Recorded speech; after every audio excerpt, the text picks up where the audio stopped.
نبی پاک علیہ السلام نے فرمایا ایک بندہ گنجا تھا، کوئی شے نہیں تھی، سر پہ بال بھی نہیں تھے، رویا کرتا تھا۔ اللہ تعالیٰ نے فرشتے کو بھیجا، تجھے کیا چاہیے؟ تو کہنے لگا بال آ جائیں اور تھوڑا مال آ جائے۔ فرشتے نے ہاتھ پھیرا تو بال بھی آ گئے، تو بکریاں بھی آ گئیں، لائنیں لگ گئیں، مال ہی مال ہو گئے۔ دوسرے کے پاس گیا، وہ کوڑا تھا، اس کو جا کے کہا کیا چاہیے؟ کہنے لگا شفا ہو جائے اور کچھ اللہ تعالیٰ آسانی کر دے۔ شفا بھی ہو گئی، گائیں بھی دے دی، بھینسیں بھی دے دی، مال ہی مال ہو۔ پھر ایک کے پاس گیا، وہ اندھا تھا، تجھے کیا چاہیے؟ اس نے کہا آنکھیں مل جائیں اور کچھ ساتھ اللہ مال دے دے۔ اونٹ ہی اونٹ ہو گئے۔ جب بڑا نواز دیا تو پھر مالک نے امتحان لینے کا ارادہ کیا۔ اللہ نے فرمایا آزمائش کرو۔ سب سے پہلے گنجے کے پاس آئے، اسے کہا اللہ کے رستے میں کچھ دے۔ کہنے لگا میرے خرچے ہی بڑے ہیں، دیکھو تو صحیح کتنی مشکل میں وقت گزارتا ہوں، حال ہی کوئی نہیں۔ تو اس نے کہا میں نے تو سنا ہے تو گنجا اور بھوکا ننگا تھا۔ کہنے لگا میں تو جدی پشتی رئیس اعظم ہوں، تو یہ کس پاگل نے کہا ہے بھاگ جا؟ اس نے کہا اچھا جیسے تو تھا ویسے ہی ہو جائے۔ کھیت کھلیان اجڑ گئے، پھر سے گنجا ہو گیا۔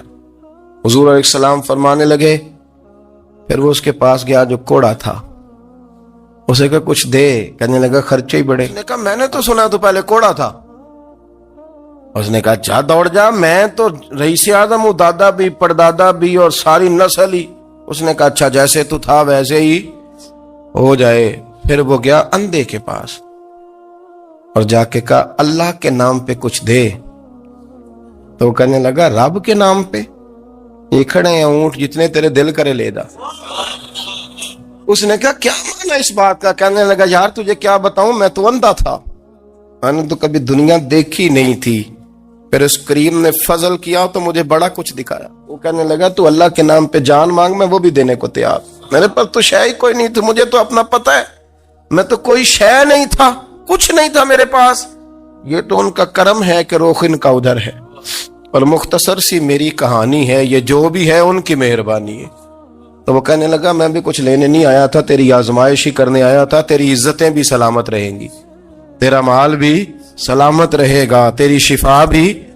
اپنی زندگی میں کبھی بھی اللہ کی بارگاہ سے توجہ ادھر ادھر نہ کریں، چھوڑیں لوگ کیا کر رہے ہیں، دنیا کیا کہہ رہی، کبھی بھی اپنی توجہ دائیں۔ ہمارا یہ مسئلہ بن گیا کہ ہماری سیاست ہے، ہماری دنیا داری ہے، ہم بندوں کو راضی کرنا چاہتے ہیں، ہم دیکھتے ہیں کون کس طرح، اور آپ یقین کریں آپ تھک جائیں گے، بندے راضی نہیں ہوں گے، وہ نہیں راضی ہوتے۔ آپ ان کو منا کے لائیں گے تو ادھر والے نکل جائیں گے، ادھر کو منائیں گے تو ادھر والے نکل جائیں گے۔ اس چکر سے باہر آئیں، اس رب کو راضی کریں جو فرماتا ہے ایمان لانے کے بعد نیک عمل کر، میں لوگوں کے دلوں میں تیری محبت پیدا کر دوں۔